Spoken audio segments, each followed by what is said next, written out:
Run it up, then run it back. Run it up, then run it back. Run it up, run it back. Run it up, then run it back. Oh, we made it to Friday. Woohoo! Welcome to Run It Back. Lou, Will, Chandler. Oh, the bass is basing. It's hitting today. It's just Friday, Bees. Hey, I don't know what was going on there. We party on Friday. Yeah. We got some guests coming up. We got DeAndre Jordan. We got George Gervin coming up in a little bit. We do also have finally a game tonight. Oh, yeah. Pivotal game 4. Let's just do a really quick sort of preview if we can, because I do find this interesting that somehow, some way, the Thunder are still 6-point favorites heading into this thing. Chandler, look. Are they tying it up? What's happening? This is disrespectful, by the way, these numbers. I'd like to think so. And again, this is a team that's responded well throughout this whole postseason. They have not lost 2 games in a row. They always find a way to respond and play better in their best basketball on that second night of a loss. So I do think they respond. Again, this is a young team, but they have grown in every single situation that they've been in with a loss. They didn't play great. Indiana played really, really good. So I think there's some things that they can clean up. There's some things that Indiana can capitalize on. But I think you're going to see a different team, an inspired team tonight, because they know how important this game is. And if they go down 3-1, we'll know how tough that is to come back from. So this is the series for Oklahoma City. This is their game 7. They have to get this one. 6 points, whatever. I don't know. It's a little steep, but I do like OKC tonight. Yeah, everything Chandler said, I'm agreeing with. I think tonight they tie it up, and this series is going to go 7. I think it's going to be an exciting series. You know, so many surprises, right? Like, up until this point, we're surprised at how this series has gone, with Indiana being up 2-1, with everybody betting and everybody knowing that OKC was a better team. Well, it goes to show that we don't really know as much as we thought, you know, and that's why we love sports. That's why we love basketball, because you have to go out and compete, and you have to play in the games, and you got to give yourself an opportunity to win. Indiana has been playing great basketball, but like all season long, I think OKC is going to respond tonight and tie it up. The problem with the spread here is if it was lower, if it was 2 or 3, everyone would hammer the Thunder. So but why are the Pacers not favored? Like, well, they're because at home. Well, we're talking about a team that hadn't lost back-to-back games and I think OKC is still favored months, to even win the series, not just the games. That's just the respect they have. It's the clout they have with everything that they've done this season. It's illogical to me. They have a better resume right now. Again, they haven't looked better this series, but overall, through the whole resume of this season, they are the better team than the more complete team. They just haven't shown their potential yet. I don't like it. Both of these teams have been tested, though. You know, for sure. Throughout these playoffs, both teams have had a really good route. You know, you look at what OKC went through with Denver. They were battle tested. You look at what the Pacers went through their whole playoff run, basically, you know, especially with the New York Knicks. They've been battle tested. So I think game 4 is when you really see the best versions of both teams. That's when you hope to see best versions of both teams. I think it's going to be a fun, entertaining game. But like I said, I think OKC ties it up, but Indiana's not going easy. I like that neither one of these teams has lost a game 4 yet in the postseason. So tonight, somebody's got to give us break. We know what the Pacers did in that game 3, because you had Halliburton, Siakam, and Mathurin all with over 20 points, which previous to that, nobody had gone over 20 points for Indy. Does it need to be that exact same thing, Lou? Like, is that the recipe for success here? Yeah, they just got to continue to win by committee and not turn the basketball over and create turnovers. I think that's the recipe for both of these teams. At this point, we know that both teams can score, right? We know that both teams can play defense. It's going to come down to the details. It's going to come down to what can you steal within this game. That's why I said T.J. McConnell was the MVP. What can you allow your team extra possessions, extra opportunities to try to win a basketball game? Because both teams and both stars and everybody's going to do what they need to do. When it comes down to this, I know your game plan, you know my game plan. I'm not going to trick you. I'm not going to sneak up on you. So it's going to come down to which team is going to be efficient, take care of the basketball, and take advantage of every extra opportunity they can get. Yeah, there's no secrets at this point, right? You know you're familiar. You know the coverages. You know the sets. You know the terminology that they're using on blitzing and downing pick and roll. You know everything at this point. So it's all about making the right counter, making shots, taking care of the ball. The Oklahoma City Thunder cannot have 19 turnovers and give a super fast team so many opportunities to get out and transition and lead their break and do what they do best. The bench has to be better. You can't allow Ben Mathurin to come out and have 27. T.J. McConnell to impact the game the way he did without even really scoring that many points. 10, 5, and 5, but he electrified that building. You can't allow that again. And SGA, he's got to be better, right? He's the MVP. He's one of the best players in the NBA. He's got. We took the bet over 30 points. You can see how successful their team is when he does that. He didn't do that. He only only had 6 free throws last game. I expect him to come out super aggressive like he did game 1. And think about how careless they were with their turnovers, right? You gave 5 to TJ McConnell alone on inbound passes, right? Those are things that you can easily clean up. That's just attention to detail, paying attention to where you're throwing the basketball to. If you can shore up those things, that's 5 extra possessions alone. So I expect OKC to be better. They won't be as careless as they were, and it's costly. It's costly. Like, this is the top of the top. This is for an NBA championship. You can't afford so many careless turnovers. So I'm sure that was a point of emphasis in the last couple of days that they've had, a chance to look at some film and go over some things on the court, and they'll fix it. We got a little SGP, shall we? Now we're going to try again because we are suckers. Let's do SGA with the points. He can't do it twice, right? Like, he's got to get back to the 35. I know. Plus.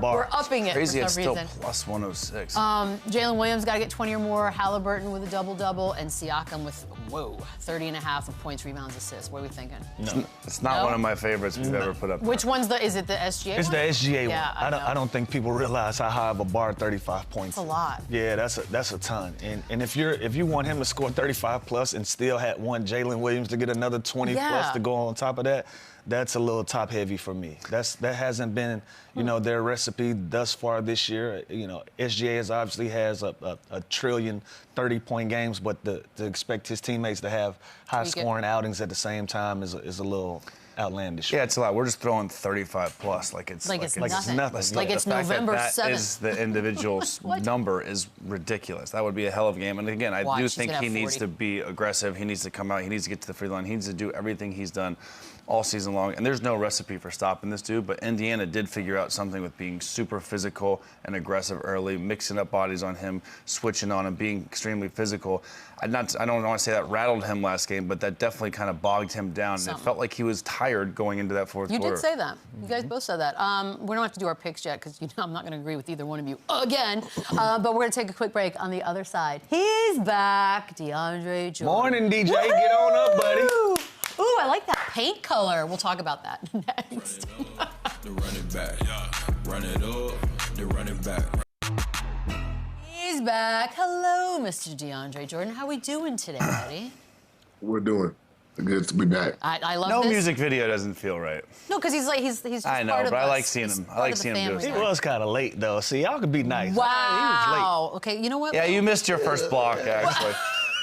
This is going to be awkward because I want you to watch a video of Lou lighting stuff up yesterday, and now he's been rude to you, and I don't know how you're going to handle this. So You didn't see this? It won't be the first time. Lou is like a Sour Patch Kid. I'm used to that's a good call. You kind of it's are. all good. That's my guy. It's evil hidden by sweet. Okay, Show us the footage. Yeah, did you see the video of Lou yesterday and Brandon Jennings? Okay, this it was a setup. They tried to get Lou and it didn't. Oh, I didn't see the first one. I didn't know you got to the rim on the first one. Let's break it down. You gotta know you're going left here, Brandon Jennings. You gotta know.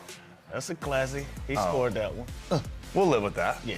By the way, Lou didn't know this was gonna happen. This was an ambush. That was the game. Let's also point out the fact that Lou has on pants and probably shoes that are not tied up. Forces not tied. The facts are the facts. The facts are the facts, DJ. You seen this? right. You seen this move?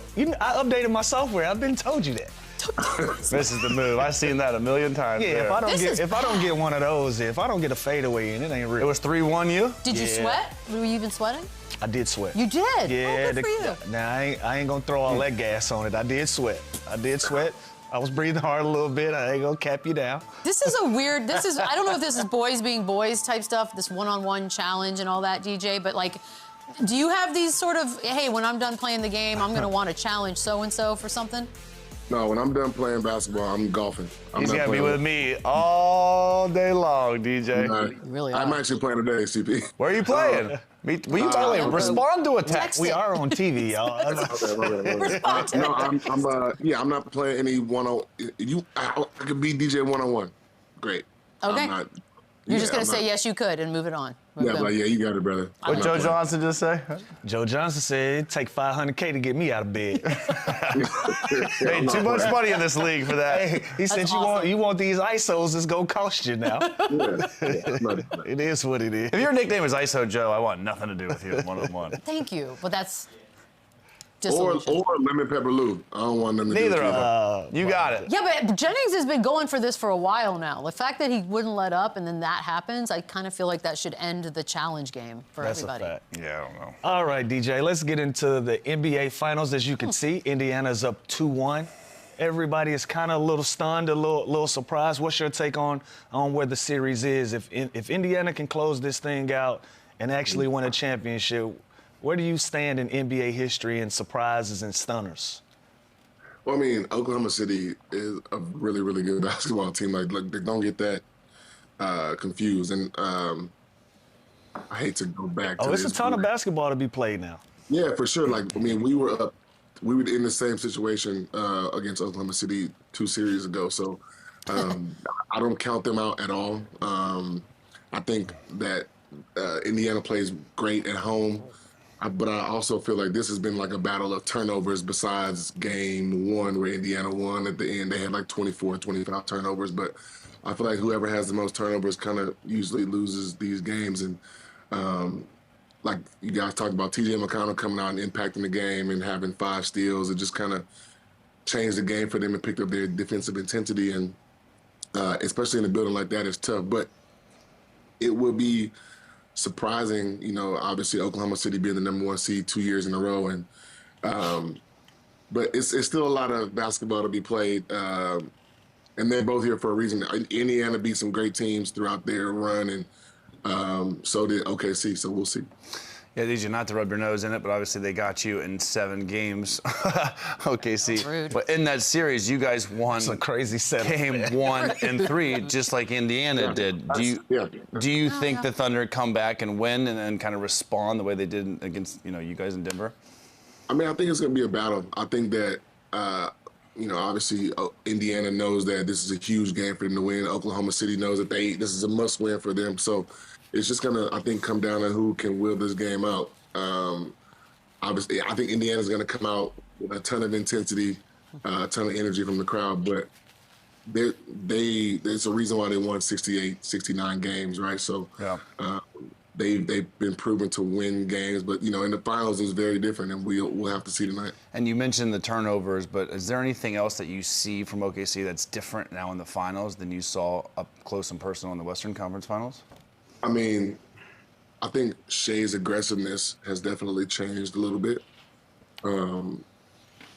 When we played against them, they made adjustments after game 1. They made adjustments after game 3 and after game 6. So just to kind of see Coach Mark make these adjustments and the players buy into those things was kind of shocking, especially with a younger team like that, guys buying into different roles and situations and being ready to play. It shows the kind of culture they have there. But I do think that Shea coming in with that second unit had been great. Jalen Williams coming back in with that second unit had been great, and they both were just ultra aggressive.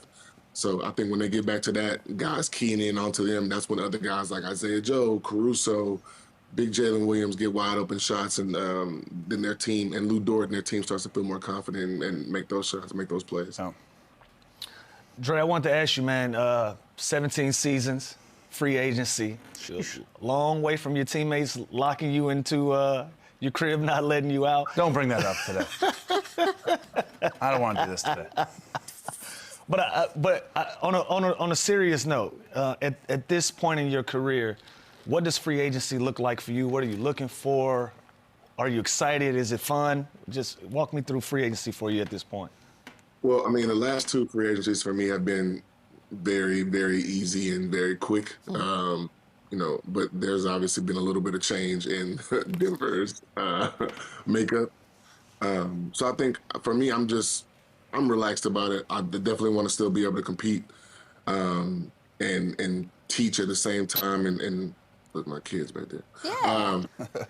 Be able to teach and compete and have a really good time and just kind of be able to participate in this game as much as possible. But I think the competition part and being able to give back to a younger group of guys is big for me. Yeah, and the minutes you had this year, you were fantastic, and even year 17. So your head obviously is still in the game. You still want to return. can obviously play golf with me. I'll take your money any day of the week. And the golf course, you can come here, be the 4th person on Run It Back next year. But why do you keep getting people to retire? And listen, I think he would be great, but obviously you're still wanting to play at least another year, right? Yeah, I definitely still want to play. I think I'm still trying to get Lou to come back so we can get these 20 years in of service. But I mean, like I'm happy. I am at peace with whatever happens. You know, I definitely still want to compete. I want to play. I want to have a chance to win another championship. That's greedy, but I do. That ain't greedy. That's what you do it for. That's the thing. That's what you do it for. That ain't greedy. If it's a good opportunity, then I'm definitely gonna take it. Yeah. Love it. Do you? I mean, is there like a short list? Do you look around the league, or is there like a guy out there that you'd want to team up with that you haven't gotten a chance to yet that you think like that would actually be pretty cool? Man, I don't know. I play with so many great players. It's kind of tough to kind of compare, but where I'm at now is a great situation. I love being able to play in Denver. My family loves Denver. Nicola's amazing to play with. So are Jamal and Mike and AG. So Denver has a ton of pieces that are great, and I'm familiar with those guys. However, like I said, if a situation does come up and it's better for me, my family, and the betterment of my golf game, then we'll take a look at it. Yeah, every time you come on here, you always give us a great Jokic story. Obviously, since the season ended, he's gone back to Serbia. Have you seen him since? Have you hung with him since? Have anything else interesting on that end? Heard from him? Yeah. Has he said anything funny? I definitely hear from Jokic, but I know when he gets home, he throws his phone in the river and he gets a new one. But yeah, I talked to him maybe like a week or so ago. He sent me a picture of him with a horse, like a selfie, him and the horse together. So that was. Yeah, I was like, all right, have fun, brother. Obviously, when you guys lost to the Thunder, reporter asked him, what's your offseason look like? And he said, what did he say? I'm going to pound a lot of beers or something. Oh, yeah. He could put a few back in the offseason? Oh, yeah. Those Euros drink. I can attest to that. I was in the bubble with him. I remember, who was the big dude on Minnesota? Pekovic. No one had ever drank like Pekovic. Well, what's a lot of beers look like for us that don't? Like, what does that mean? Like 25 in a night? Shut your mouth. I mean, that would be a lot. What? 25 was. Did I just expose myselh? Yeah, you did. You psycho. Yeah, no, I've never done that. Okay. I mean, yeah, but it's doable though. Yeah. Okay. All right, let me take. If you start early, you got a lot of time. Yeah, it's all day. You have a couple on the course, you go to dinner. The way to my bladder set up. Yeah, no chance. I'll be asleep in an hour. Ain't gonna work. With the foot tennis thing, first of all, I didn't even understand what foot tennis was or is. Jokic playing foot tennis. Have you seen this video? What is foot tennis? This is foot tennis. I had no idea this existed, by the way, DJ. YMCA? It's his. That's his backyard. What are we doing here? Like, is he even good? I can't even tell if he's good. Did he block it with his chest? I think so. I don't know if I've ever seen this game. In my life, I've never. Is this a block? Yeah, right he here? blocks it with it. Yeah, he just whoop. Oh, that's gotta be illegal. That's I can't He's blocking even shots, think DJ. basketball, That should be exciting. Yeah. He's playing D? He's playing some D. He's never Blocking shared shots. his passion for this. This is awesome. What Yeah, is this that? is great. I like I've never that. seen that. He got the Baywatch swim trunks on. Right, yeah, he's got him up there. Like that. Dre, any chance you go out to Serbia, play a little foot tennis with Yoke? Ain't no way. It's going to take 25 beers for me to do that. There it is. It's gonna take 25. We'll make sure you get to the best. I wanted to ask you, man, the Knicks obviously fired THIBS. Their coaching search is going how it's going. It doesn't look great. It's not. But one of your former coaches is out there, Mike Malone. What do you think? Do you think that'll be a good fit? Would that be something that you would like to see for Coach Malone to get back on his feet and get a good job like this? Yeah, I think Mo getting another job is definitely something that is going to happen if he wants it to happen, in my opinion. And it just kind of like would make sense being up there from New York area and that swagger, that competitive nature that he has. Team paired up with those guys could be a really good situation. Like he's, I think he's a breath of fresh air at times, and like I guess that's what those guys need right there, right now in the moment. But he's proven he can win a championship, especially with good players in the system. Excuse me. So I think with Mo and Cat and Jalen and Mikhail, I think that Josh, he loves players like Josh Hart, like those kind of Bruce Brown-ish kind of guys.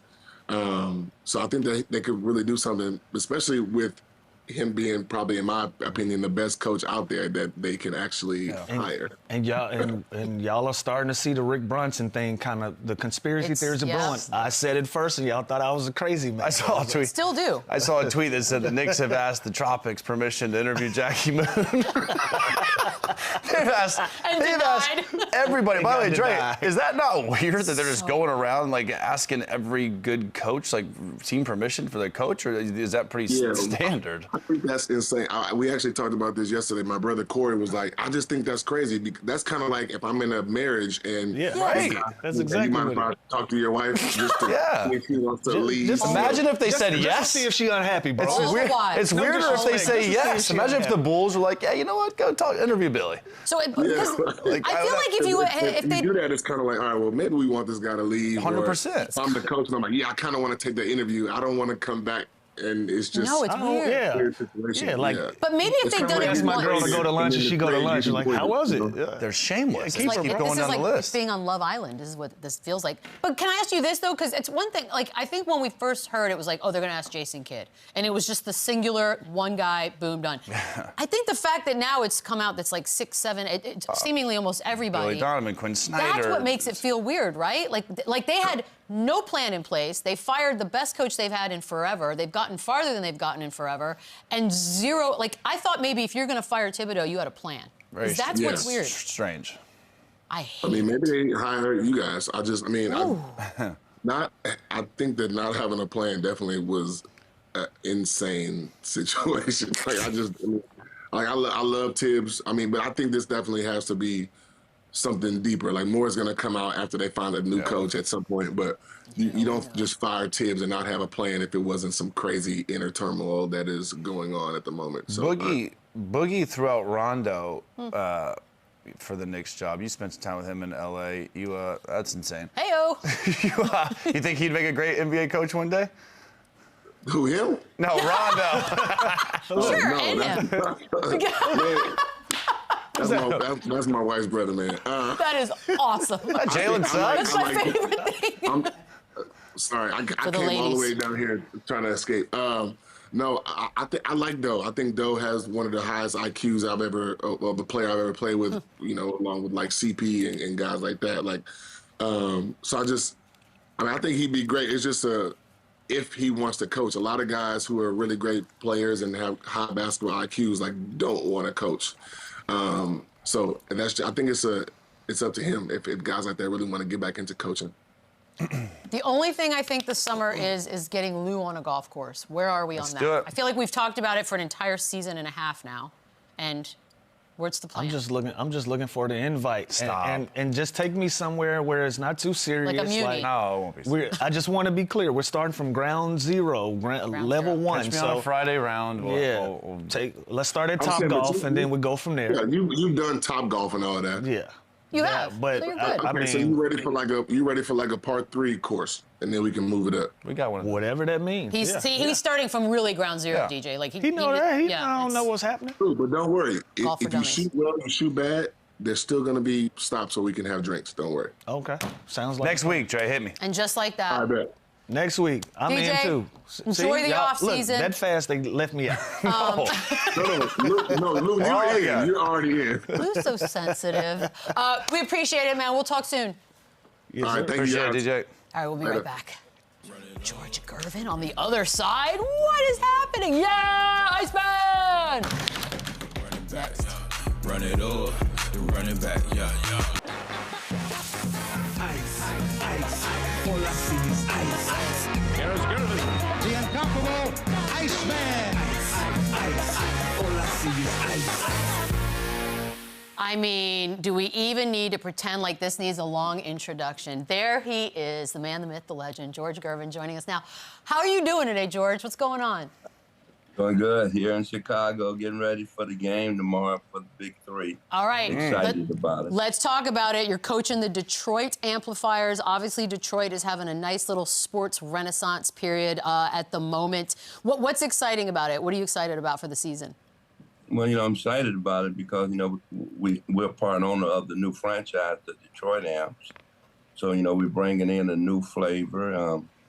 I got ISO Joe. I mean, I got someone that can put that ball in the basket. Still at his age. I got a good group of guys that, you know, is ready to go out there and play some good basketball. So I'm excited about that. That's awesome. I want to ask, you just mentioned it. You got ISO Joe. So what's your game plan? Give him the ball and get your popcorn? What's the game plan moving forward? Hey, get him the ball, let him double team him, and make the open shot. In real simple basketball. There you go. I wanted to ask you, the Knicks are looking for a coach right now. You interested? Get some dubs in that big throw your hat in the ring a little bit? They might ask Ice Cube if they can interview you. Not at all, man. I want to hit my golf ball and do some fishing, man. I had my turn, you know. I had my turn. I'm satisfied with it. Just 11 weeks. You know, that's the perfect. Other one's too long. So hey, I got 7 grandchildren, man. I want to spend time with them. That's amazing. That's also, who wants the headache, you guys? Can we talk a little finals, by the way? Because I think a lot of people find themselves a bit surprised that we're looking at a Pacers 2-1 lead on a dominant all season long OKC Thunder squad. How do you see this thing playing out? Oh, wow. I mean, you know, obviously I thought, you know, OKC had an advantage, but this NBA Finals, anything can happen. It's going to be an important game, obviously, for OKC tonight. Indiana's playing good basketball, man. They hit big shots when it's time. They play good defense when it's time, and that's how you win championships. So, you know, I don't know who was counting them out, but they showed and fooled a lot of people. I really thought OKC had the edge, but, you know, I'm a basketball player, so, you know, I know things can change. Yeah, absolutely. There's been a lot of talk about Tyrese Halliburton, Iceman, and it's the superstar title. And as one of the top 75 greatest basketball players of all time, I want your opinion on what is the criteria of a superstar? Is Tyrese Halliburton a superstar? Does it even matter? Well, you think about it. When they needed him, he was there. You know, what is a superstar? You know, a superstar is someone you can depend on. You know, someone take charge when it's time. He got all the criteria that's been proved that he is a superstar. So I'm excited about it. He had some big shots in these series to get them where they are today. So he done proved to me that he do belong, and he should have that title. No doubt. You're one of 4 players in NBA history that average 30 points, shoot over 50 from the field. Those guys are yourself, Michael Jordan, Stephen Curry, and now Shai Gilgeous-Alexander. What are your opinions on SGA? You know, you think about it. All 4 of us got the green light. We can shoot whenever we want to. So we really don't have to take bad shots. You know, I mean, because we got the green light. And he shoot good quality shots. You don't have to shoot 30 times to get 30 points. You know, that's impressive. The narrative that you got great scorers that's shooting under 40% is ridiculous. Shai have proved to, you know, the league that he is an accurate shooter, an accurate scorer. You know, Lou, you got shooters and scorers. He's both of them. Right. You know, that's why he's able to shoot a high percentage, because he mixes his game up. He don't just shoot jump shots. He go to the hole, and he get free throws. So he know how to play, and you know, that's exciting for a guy like myself, who also know how to play. Absolutely. George, I want to ask something real quick on that. You said good, you don't have to take bad shots. Is there such thing as a bad shot for a Steph Curry? Is it early in the shot clock? Is it like, what defines a bad shot for, you know, a Jordan, a Steph Curry, a guy like yourself? Maybe if you got to fade away to get the ball off, that's a bad shot. You know, I mean, if you go in traffic and you got 7-footers, and you trying to get it over him, that's a bad shot. Yeah. When you can master the in-between, you know, people ask, what is in-between? In-between is elbow.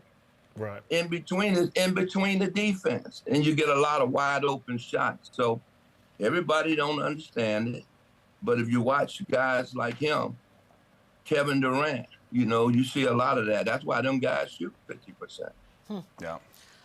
Nickname origin story for those who may not know. Where did Iceman come from? It's one of the best nicknames in sports. And did you like it when it first came around? Man, who don't like to be known as cool? That's a fact. You know, I'm from Detroit, and you know, and my style and how I dressed, you know, born and raised in the inner city, so you know, you had a certain style. I wore gaiters and Borsalini hats and suits and ties, and you know, we was pretty sharp coming up back in them days. And when I joined the Virginia Squires back in the '70s, them guys really liked my style, and they just started calling me Ice. And then you did you had the iconic Ice Throne poster with Nike, and at that time Nike wasn't nowhere near what they are today. Do you still have that poster or picture in your home somewhere? Well, yeah, I got it. Oh yeah, oh, it's iconic. It's iconic. No, I got it. A lot of people still tell me they have it. Oh, that's cold. So good. Yeah. And that's actual ice, right? Yeah, it's real ice. You know, I like everything about it, but my legs crossed like that. Yeah, I feel that. Real ice. Ice, let me ask you this. Before you and Julius Erving became NBA legends, you were teammates in the ABA. And there's some stories that you guys used to get after it one-on-one. Did you used to cook them? Was it competitive? How did that turn out? No, man. Doc used to kill me, man. Doc used to kill me. I mean, you know, first few weeks, you know, I mean, I was more on his reputation, you know, than anything else. So, you know, I had to get used to it. Man, I credit him, man, a lot with my career by building up my confidence and self-esteem and playing him one-on-one all the time after practice really, you know, I think gave me an edge. If you see Doc today and you ask him about me, he gonna say, that's my rook. Yeah. You know, and I'm gonna tell y'all, man, I still act like that little kid I was back then. Because that's how much I appreciate him. That's amazing. awesome. That's very. And this next cool. question is kind of crazy, coming from a basketball player that asked the guy that kind of made the finger roll famous. Like that's incredible. What was the inspiration behind that shot? Like, how did you come up with that? How'd you kind of make that your go-to thing? When you think about it, everybody can dunk, but very few finger roll. You know, I got mine. You know, people ask me, did I invent it? No, I didn't invent it. I took it from Wilt Chamberlain, had his own version of the finger roll.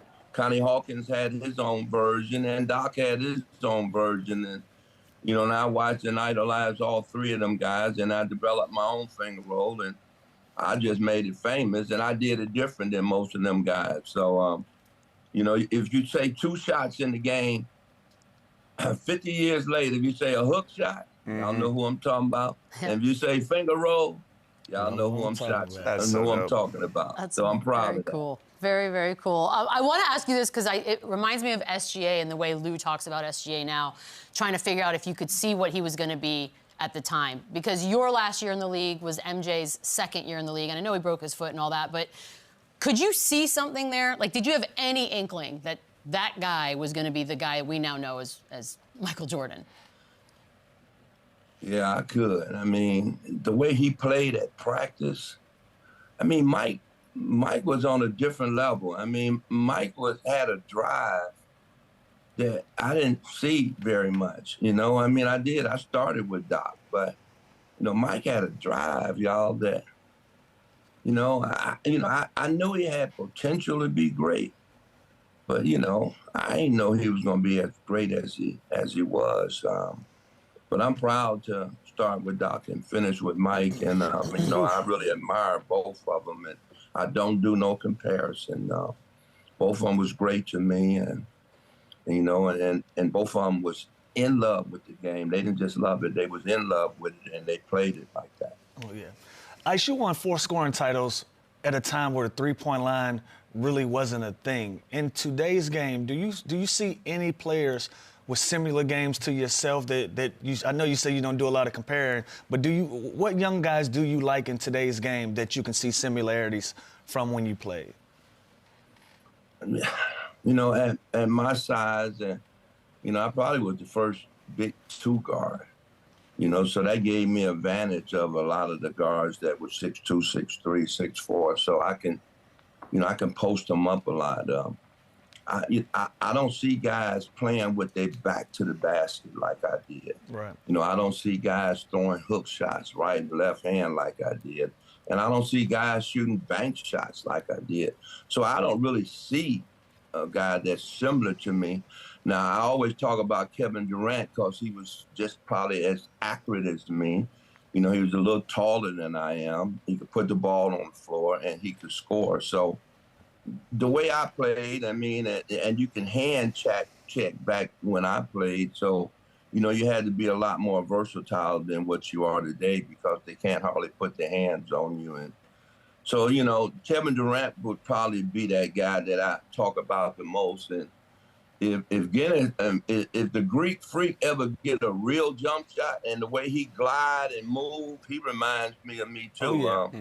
But if that brother, man, work on that jumper, man, oh man, you know, because you think about it, Lou, that brother averaged 30 and ain't got a real jumper. True. That's crazy. You know what I mean? That's that in between you were talking about, yeah. 100%, man. If he was able to really, I don't know who his shooting coach is. Needs to get fired. Is he fired? Oh, no.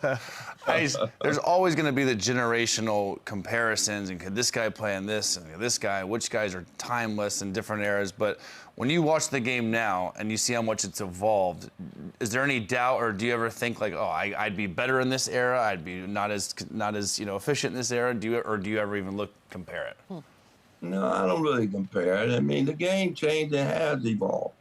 You know, they give them an extra step. I mean, they call it a step through, but that's steps. And, you know, they're not able to, you know, really put their hands on the guys. You know, I mean, I think I could have played in any era, you know, but I don't even think about that. I don't even think about the money they make.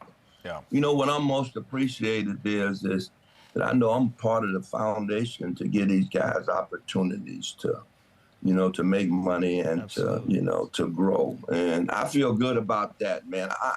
I'm in a good place in my life, you know, so I still enjoy watching the game. I had my turn. I always tell people, now it's their turn, you know, and let them enjoy it like I did. And, you know, all that comparison, y'all know that's irrelevant. I mean, it's just a good conversation piece. You know, how can we compare the 70s and 80s to 2000s? Yeah. You know what I'm saying? I mean, so it made for good TV and stuff, man. But I really never got caught up in it, man. Because I was in love with the game, and I appreciated what it done for me. That's awesome. George, we're not going to have you on here and not take a little trip to San Antonio. Wemby, obviously he's done a lot so far. He's got a lot of attention on him. Seems to be doing all the right things. Where do you think, 2 years from now, how are we going to be looking at Wemby in this league? Well, I hope he grow his hair back. That's one thing. You don't like it? You don't like the intensity? You know, I like people being themselves, you know, I mean, and not being influenced about anything until they took time enough to, you know, to learn about it. But he is a special individual, y'all. You know, to be able to see him up close and see his ability to understand the game and to play the game. And, you know, he's special. I mean, next 2 years, you know, if he stay healthy, I mean, y'all know he could really be the face, man. He got the personality, man. He got the morals, and, you know, he expressed himself real well. So I'm glad he's down in San Antonio. You know, I'm sad that Pop is gone, but I think Pop left him in good hands, and Pop's still gonna be around. So Wemby gonna be special, y'all. I mean, you know, and I think y'all also understand that too. Yeah, absolutely. He already is. Can't wait. You just mentioned Coach Pop. You know, obviously a Spurs legend, will go down in history as one of the greatest coaches ever. His impact on San Antonio and the league, it goes without saying. Can you put into words what he's meant to the Spurs organization and the NBA as a whole over the past 3 decades of coaching and being around? Well, you know, I've been there, man, for, 50 years, as long as they've been here, man. And I saw him when he first got the job, and, I fell in love with his love for the game and how he put in systems. You know, he started off and, he understood that he brought in European guys. Y'all think about it, man. We one of the first teams to, have a full team of European players. Pop loved people, and Pop did them what they need as far as money. But Pop also is a good leader because he said, I'll get you what you need if you provide me what I need to win. That's the kind of guys he bring in and stuff. So, Pop is a special coach, and he proved that over the years. He'll be one of the greatest coaches that ever coached in the NBA. And, he's my friend, and, he really took care of me over the years and really respected my legacy as a Spur. And, so I don't have anything but good things to say about him. And, I wish him well, and I hope his health stays strong so he can, get back and have the quality of life that he needs at this later stage in his life. It's great. Ice, my last question for you. Spurs this year, this month, 2nd, 14th pick in the draft. They obviously have a young nucleus, a young core moving forward. You're the GM. A lot of talk. Do you package those 2 picks, get a star to win now, or do you continue this movement of this young core that they have? You build a young core up. I think that's important, and then you have something that you can build for for a while. We already got 5 championships, so if you want some more and you want more than one, then you got to build a solid foundation and and grow from there. They got a good nucleus. They got a real good nucleus. Fox coming in, and and Wemby. I mean, they got a good nucleus to really put something together.